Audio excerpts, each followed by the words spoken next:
Hi, welcome back to Focal Point AFR Talk. Brian Fisher is my name. The program is Focal Point. The network is AFR Talk. Talking here about the debt ceiling shootout that is coming up. And I want to go over these three myths with you because it's very, very important that we tack this down. Now, you understand this because you've heard this from me since the day that this conversation began. This word default has been thrown around by everybody, and I've heard congressional Republicans use the word default to justify raising the debt ceiling. We got to do it because we cannot risk the full faith and credit of the United States. We cannot risk the United States going into default.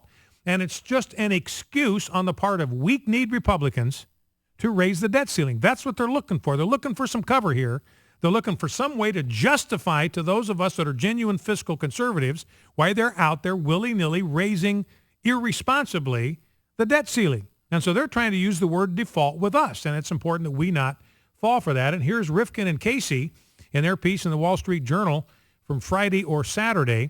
And the first myth, they say, that we got to dispel is that Congress's failure to raise the debt ceiling will cause a default on the national debt. Now that, they say, is a false argument. It is a myth. There is no substance to it. There is no truth to it whatsoever. So don't let anybody, whether he's the president of the United States, whether he is a senator in the Democrat Party, whether he is a senator in the Republican Party, whether he is your own congressman, do not let them lie to you. Refusing to raise the debt ceiling will not cause a default on the national debt. It won't. Somebody tells you differently, they're lying to you, or they're not telling you the truth. They've been fooled. They've been deceived. They know less about this issue than you do.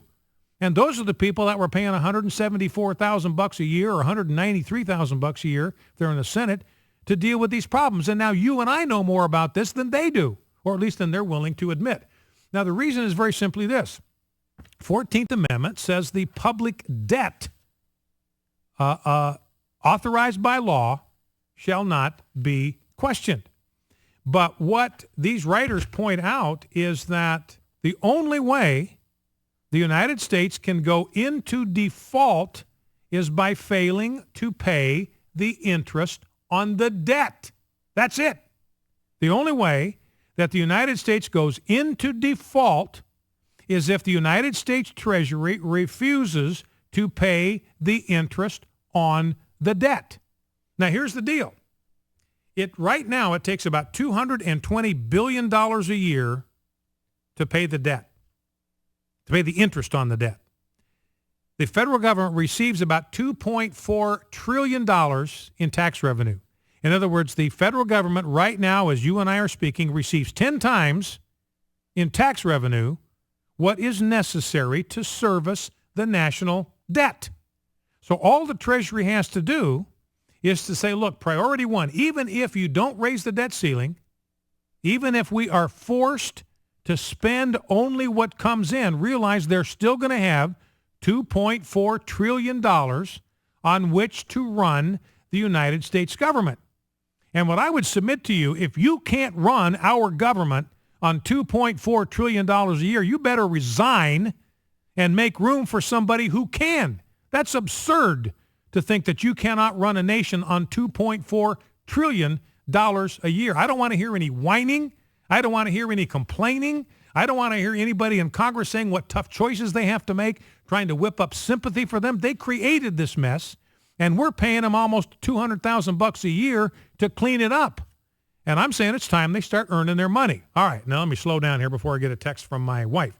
Now, here's the point. The only way the United States can go into default is if it doesn't pay the interest on the debt. That takes less than 10% of the revenues that continue to flood the U.S. Treasury. Realize that even if the debt ceiling is not raised, even if the government shuts down, that $2.4 trillion, that's going to continue. That pipeline is going to continue to pump right into the U.S. Treasury. That money is going to keep rolling in one month after another.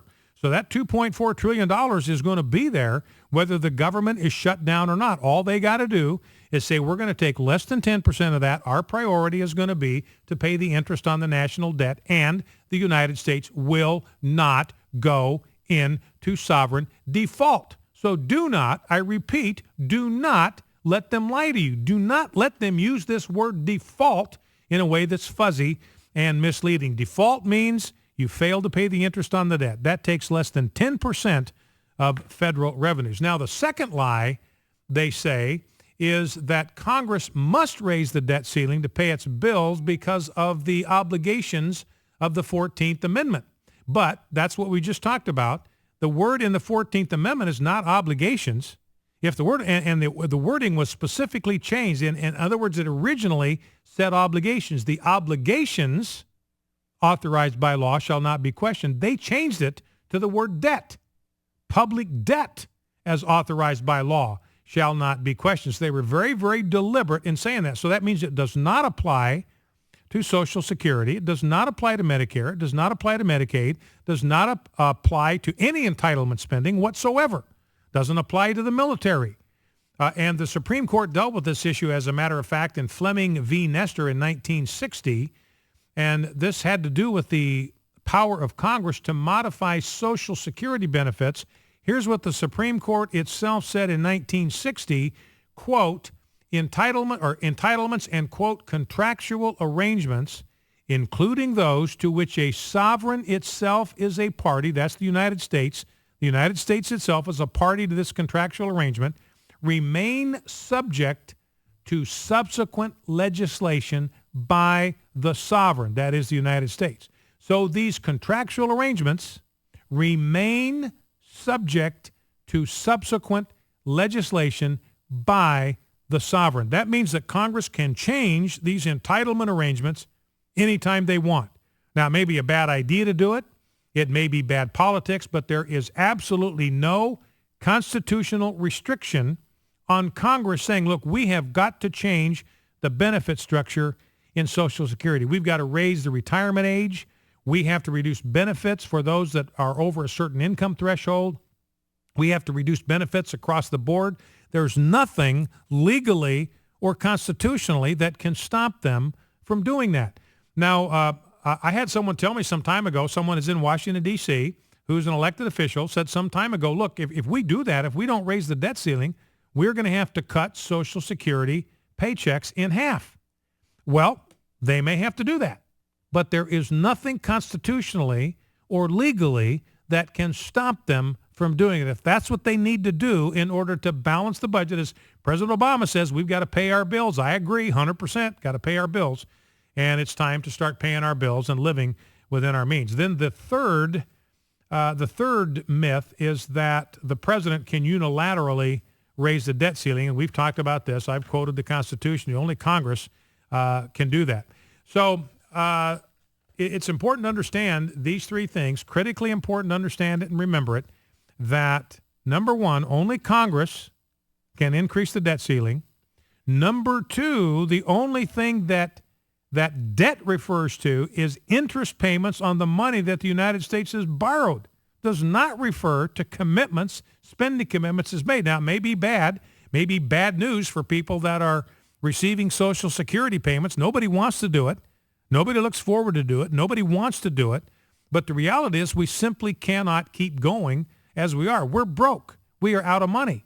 And adjustments have got to be made. Now, we've got a couple of sound bites. Here's Senator Deb Fischer. This is clip 10, Rob. Senator Deb Fischer from Nebraska. And we've had fun with this in our household. Debbie has been posting on her Facebook page this week about Senator Deb Fischer and insisting that she be treated with the respect that is properly due her. In fact, she's contemplating, Senator Deb Fischer, my own household, contemplating a run for the Oval Office. Her brother posts on his Facebook page, if she becomes the president, will you play Hail to the Chief when she enters the office? And I say, hey, Mark, I play Hail to the Chief right now when she walks in the House. Way ahead of you on that one. Anyway, here's Senator Deb Fischer, no relation, from Nebraska. She was selected to give the GOP weekly address, which is an encouraging sign, by the way, because she is a solid fiscal conservative. And here she is. This is kind of an in-your-face to Barack Obama. We are done debating taxes and revenues. Let's listen. No more kicking the can down the road. No more using the threat of middle-class tax hikes to force last-minute deal-making. The debate over taxes and revenues is done. Tax increases barely pay for a few days of government spending, and in all my years of public service, I have never had constituents ask me to raise their taxes. The problem is not that the American people are taxed too little. It's that the federal government spends too much. Booyah, booyah, booyah. Right on, right on, right on. Senator Deb Fischer, we're going to stop kicking the can down the road. We're done with that. We're not going to use the threat of middle-class tax hikes to force last-minute, closed-door deal-making. The debate over taxes and revenues is done. Now, she means it when she says it. Now, I don't know who picked her to go out and send this message, but when she says that the debate over taxes and revenues is done, she means it. And you heard Barack Obama say that the debate over taxes and revenues is not done. In his press conference, he went on to talk about capping deductions and closing loopholes. We've got to raise more revenue. And Deb Fischer says, no, we don't. We are done with that conversation. And she accurately says tax increases barely pay for a few days of government spending. All that fiscal cliff, the tax increases on the upper income, the job creators, you know, we've talked about this before. It's $62 billion a year. That will pay for about 10 days of the government. That's it. So all we've covered with all of that blood on the floor and all of the hand-wringing and all of the angst and all of the threats and all of the bloviating, we paid for 10 days of the American government. She says, look, it's not going to do the trick. And she puts her finger right on the problem. The problem is not that the American people are taxed too little. It's that the federal government spends too much. Right on, right on, right on. So Senator Deb Fischer, and like I say, when Senator Deb Fischer says it, she speaks with the same authority with which my own Deb Fischer speaks. When she says it, she means it. You can take it to the bank. So at least there's one senator. And remember, we had Mike Lee voted against that fiscal cliff bill. Rand Paul voted against that cliff bill. Marco Rubio voted against that cliff bill. Very prominent senators, all saying bad idea. Focal Point AFR Talk, back with your phone calls in 2. Stay with us.